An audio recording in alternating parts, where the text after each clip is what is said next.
Hello, and welcome to Deals with Heels, where female entrepreneurs thrive. I'm Debra, your host. Welcome to the show. I'm really excited to have our guest. Terry is a finance expert, and she also, you guys will recognize some of the stuff about scarcity mindset because we talk about that a lot in the show, but she is going to talk about it, how it pertains actually to finances, not even just the rest of the part of your life.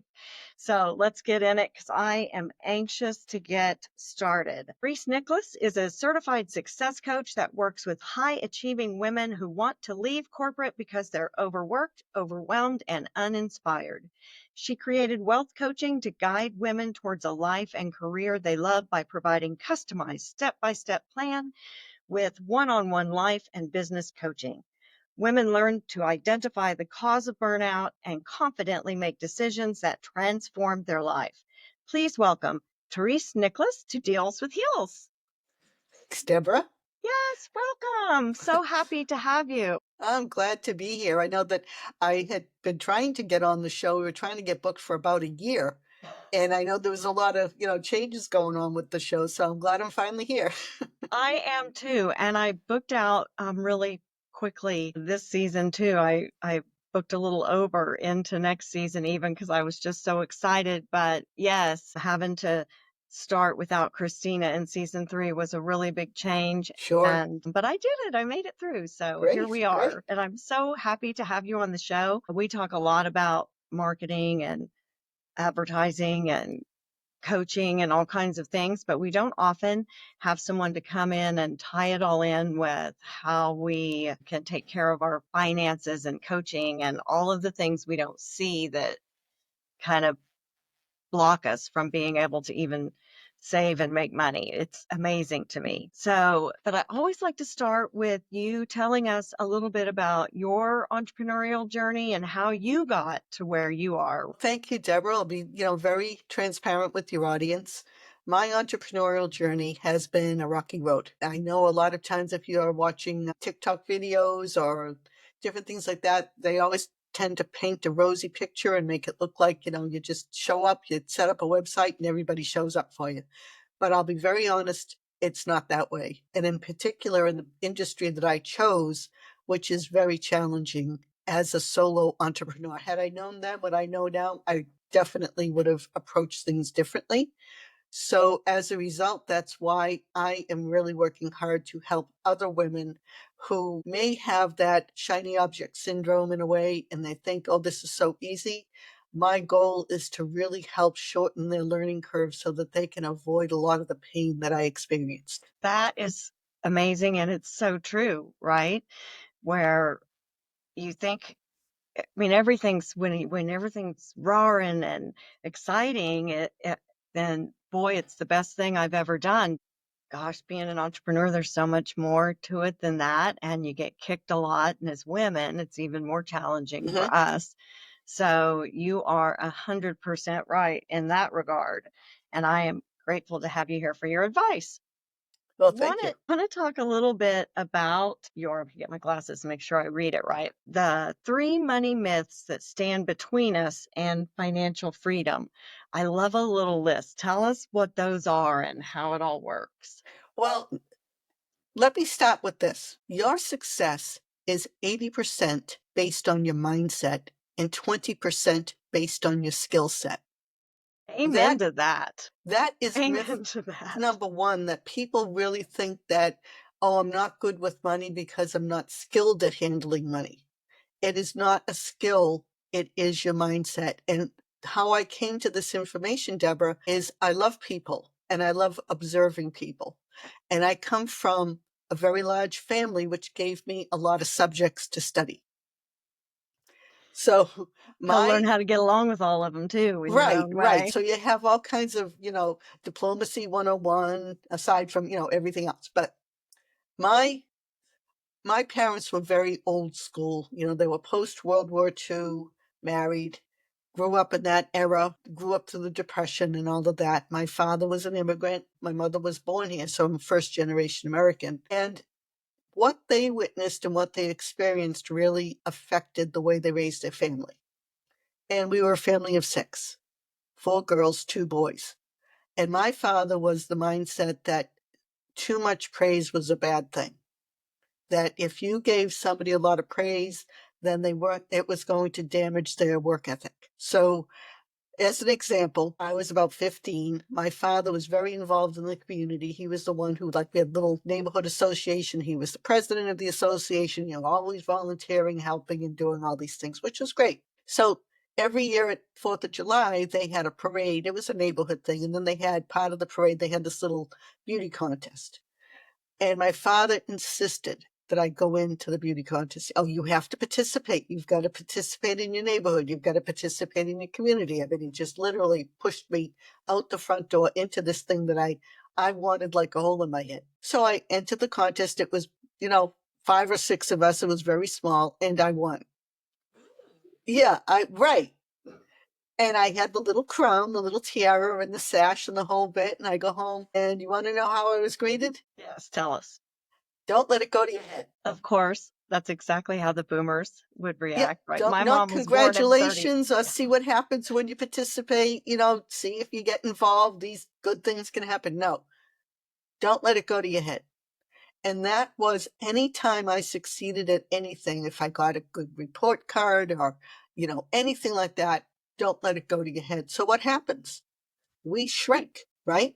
You Yeah, shrink even amongst yourself. greatness. Even amongst Exactly. greatness. You Yeah. shrink yourself because you don't want it to go to your head. And especially being female, as you mentioned at the top of the show, it's a little harder for us. Boys are definitely raised differently. If a boy gets an A minus, you never hear the minus. It's always an A. I got an A. They have no problem boasting about themselves or sharing their accolades. Where women, we don't want it to go to our head because you don't want to appear boastful. You don't want to be a braggart. So we shrink ourselves. And for 100 years, men have been taking credit for our accomplishments because we Exactly. weren't really allowed to have accomplishments. Right. Right. I mean, the Yeah. woman that did the mathematical calculations to save Apollo 13 Yeah. was in labor. Right. And she took a break. You don't take a break from being in labor, does all the calculations, Yeah. and then delivers the baby. Mm-hmm. The baby happens to be Jack Black, by the way, the actor and musician. Oh, wow. But you can watch the Apollo 13 movie. There Mm-hmm. isn't anywhere in there Jack Black being born or there being a woman involved at Right. all. It is all about how the men solved that problem. Right. Well, I had a client. She recently passed away. She was 97 when she passed, but she was a chemical engineer. She went to MIT, and I forget what the other school was that she went to for her master's degree, but this was when women did not get educated. I mean, she was born in 1924. Her father was just very forward thinking, although her mother was dead set against a young woman getting an education. That was a disgrace. Oh, of course, we're harder on ourselves than anyone else. Right. So she was very good at what she did. She worked for a chemical, I think it was, it might have been Bird, which is a company in Massachusetts that used to make roof shingles.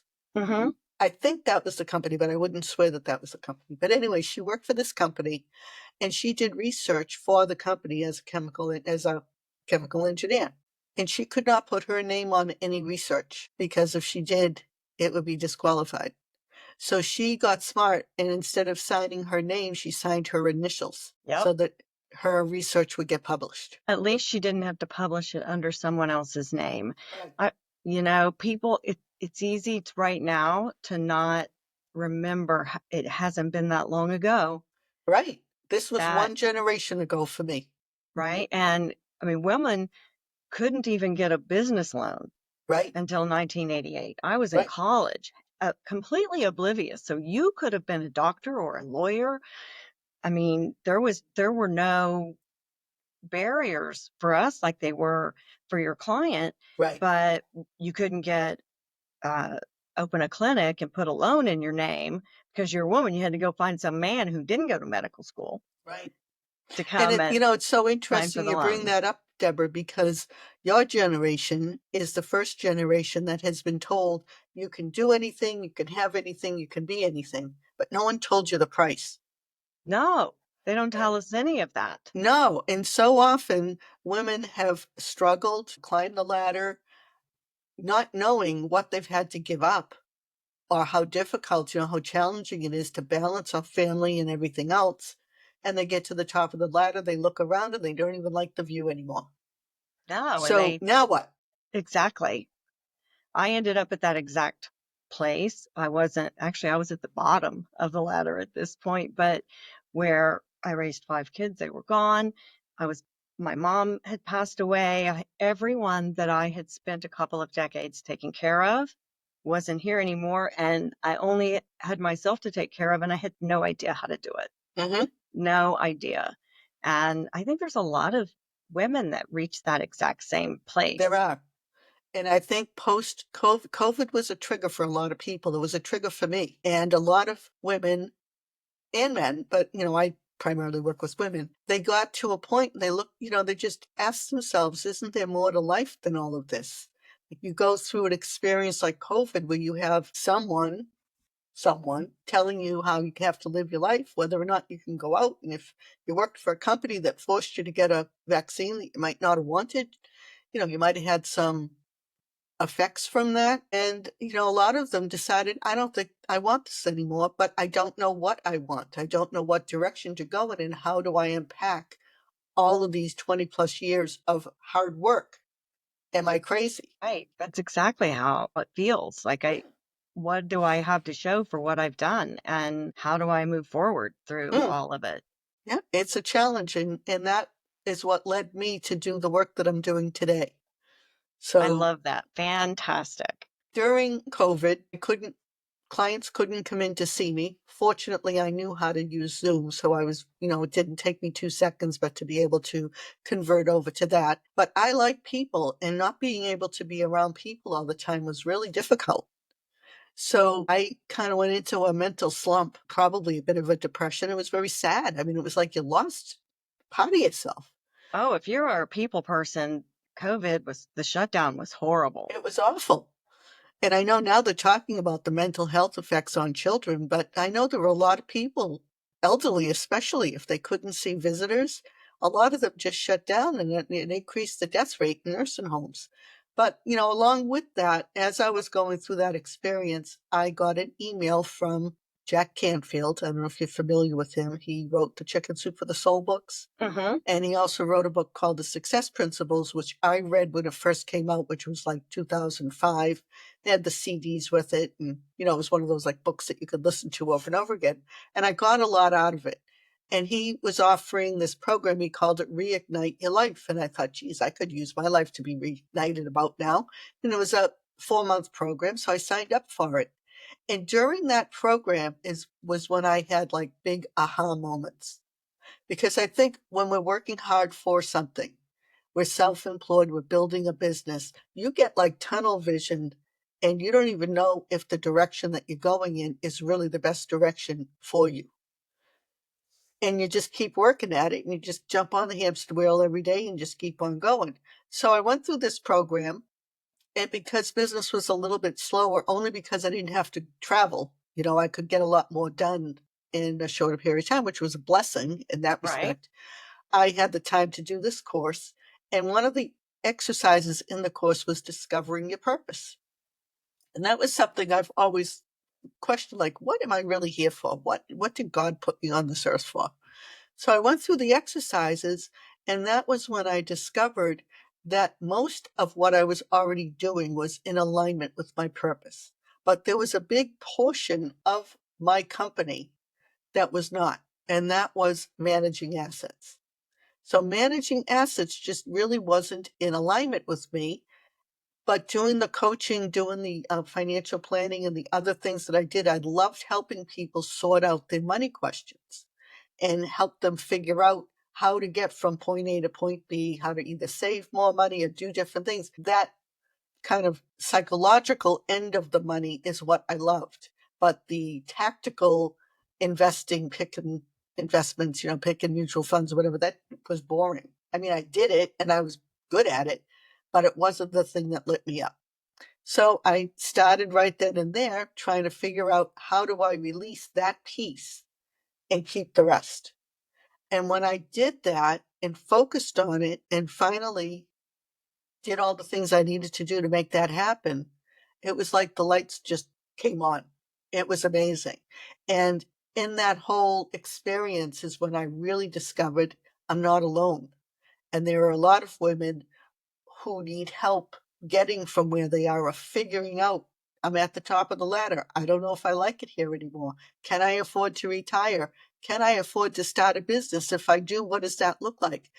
And the fear over the finances is what would stop a lot of them from realizing their dreams or even trying, even taking the steps. So that's when I decided to pivot to really focus on helping people sort that out so that they can create that life of their dreams, where the life is what I call true wealth, one filled with purpose, passion, and unlimited possibility. That's fantastic. I love that so much. I am a sales mindset coaching, and because it's so much the defeatism, and I really worked hard to change my mindset because I Mm-hmm, didn't want to feel like that anymore. mm-hmm. How you look at life and your mindset towards it is everything. It It is. honestly, if you can live your life joyfully, that doesn't mean you're happy all the time, right? Right. I can be having a really bad day and still be living my life joyfully and be grateful. That's right. So tell us how you incorporate all of that into your financial coaching. Well, we start with really sorting out where you got your money story.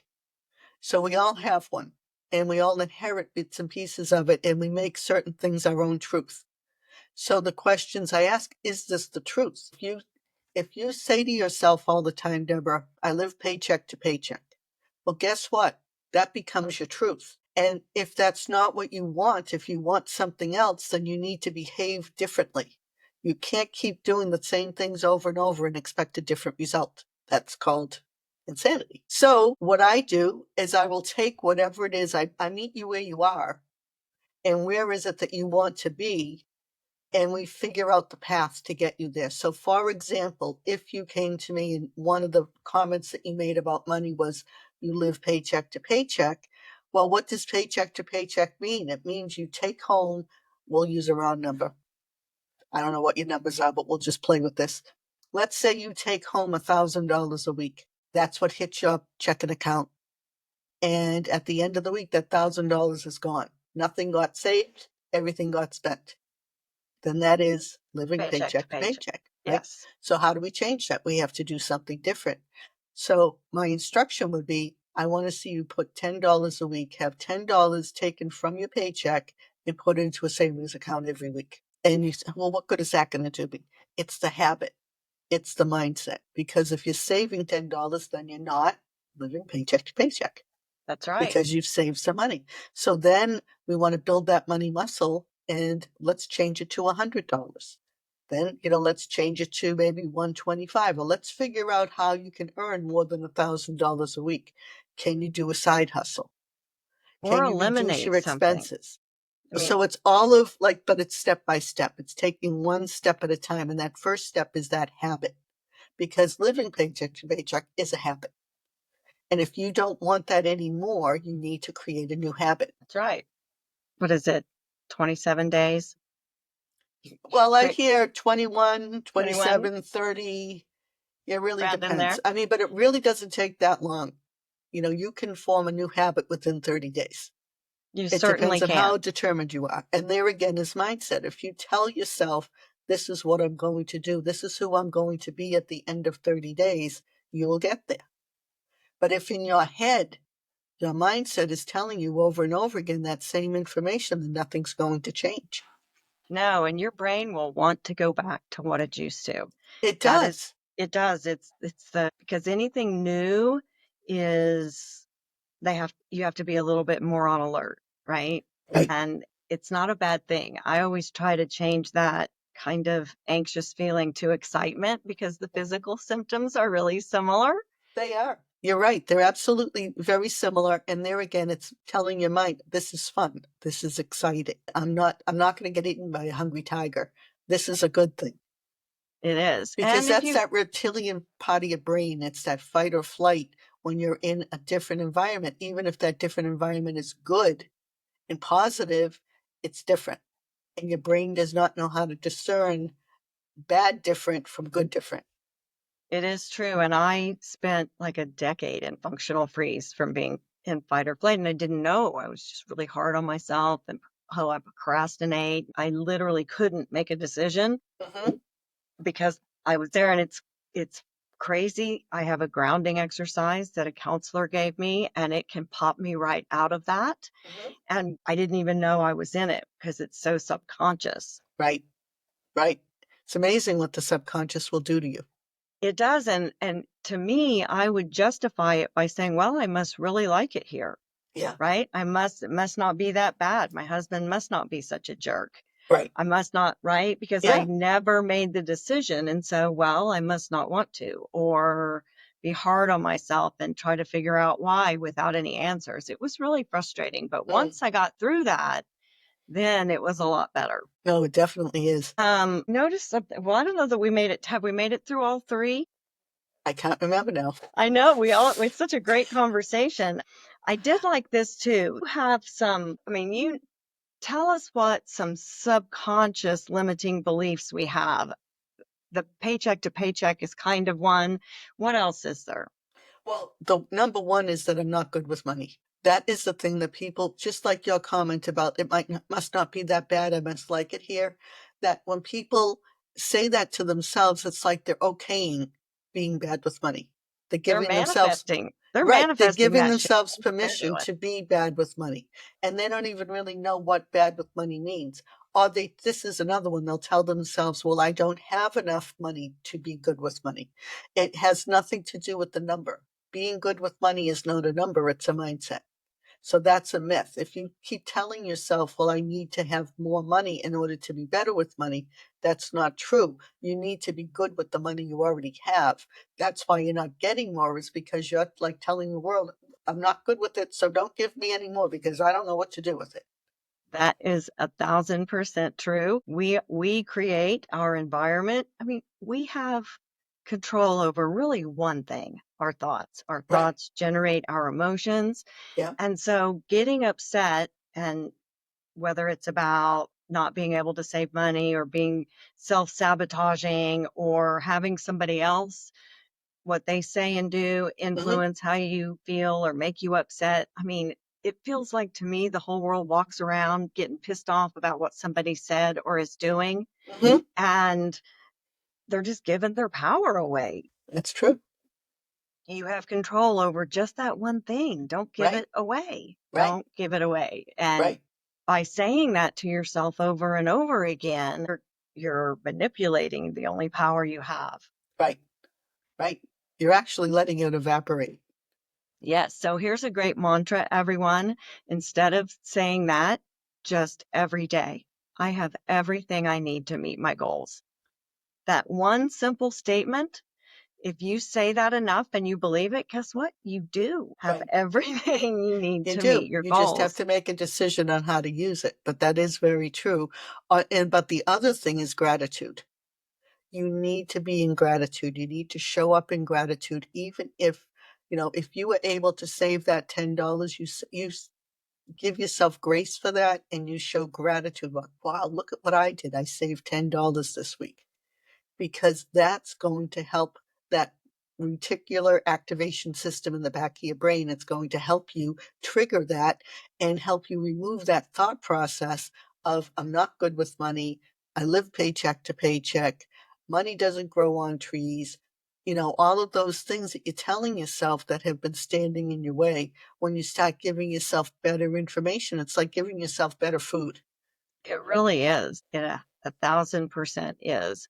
And I've noticed too that if I say it long enough, then eventually I'm taking action Right, subconsciously towards what I was saying, right.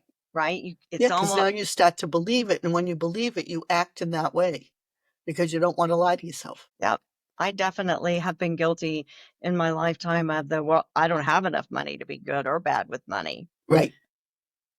right? That is Very common. something that it is. I think it is really common. Let's see. We still have a little bit of time. Well, we are getting right towards the end. What would you, if you could give, is that my music or No, yours? it's mine. Okay. Just making sure I don't have something going. I mean, everyone knows that I'm new in my home studio, so I'm always like, it could very well be me, right? None of us are perfect. We're learning, right? Right, right. I've been telling myself I can do it, and look, I did it. That's right. So if you would just give us one to kind of close out before we go into all the other closing stuff, give us one smart money strategy we can use moving forward. Well, I think the best thing is really paying attention to where your money is going. So what you measure gets improved. Really take a look at your cash flow. Like you know what comes in. That's usually a pretty easy thing. But where does every dollar go? It may sound tedious, but it really isn't that bad. And take a look at least 4 times a year at a minimum. What you want to look for are those automatic like subscriptions to things because those can pile up. You sign up for a free trial. You do the free trial and you forget to cancel and you never use it again and you've been paying all this time. And sometimes they're small. They might be $5 a month or $10 a month. But if you have a few of those, that could end up being quite a bit of money. It does. And then if you have multiple bank accounts, Right, right. And right, you don't that's one realize, thing that oh, I you got on this bank account. I didn't mean to. I thought I checked this one. I thought it was gone. right. And that's a great point because you really don't need more than one bank account. Don't make things more confusing for yourself than you have to. If you need a personal checking account where you pay your bills from, you need a savings account. Those are two basics that you need. If your savings grows to a certain point and you don't like to keep a lot of money in cash and you want to move it to an investment account or a CD, that's fine. If you're at that point, that's terrific. If you have a business, you want to have your business income and expenses completely separate from your personal. Don't make the mistake of just using your personal account. That's a huge mistake. And that will do nothing but it will make such a mess when it comes to tax time that you'll get more discouraged about running a business than you need to. And it's very simple to just set up a business checking account. So, This is true. They will just give you one. oh yeah, it's very, very easy. So you always want to keep put that Chinese wall between you and your personal finances, your business finances and your personal. The other thing is if you have subscriptions to certain things, like for example, your cell phone or cable bill, things of that nature, at least once a year compare other vendors or get on the phone with your vendors and say, gee, this is creeping up because that's what happens is they throw on these little things. And if you're not paying attention, you go from one number to another number very quickly. So don't be afraid to pick up the phone and question what you charged. Great, great advice. Thank you so much, You're welcome. Terry. Like all great conversations, they go fast, don't They they? do. They do. If our audience, and I'm sure they're really excited about the possibility to talk to you about your financial mindset coaching, if they want just to learn more about what you're doing, how can they do that? And you have, I think, a free offer for them too. Yes, I do. We have a website, wealthcoachforwomen.com. And on that website, there's a button that says, book a strategy call. And I'll give you a free 30-minute strategy call. And during that time, you'll tell me what's on your mind. I can share some tips. I can explain how I could work with you.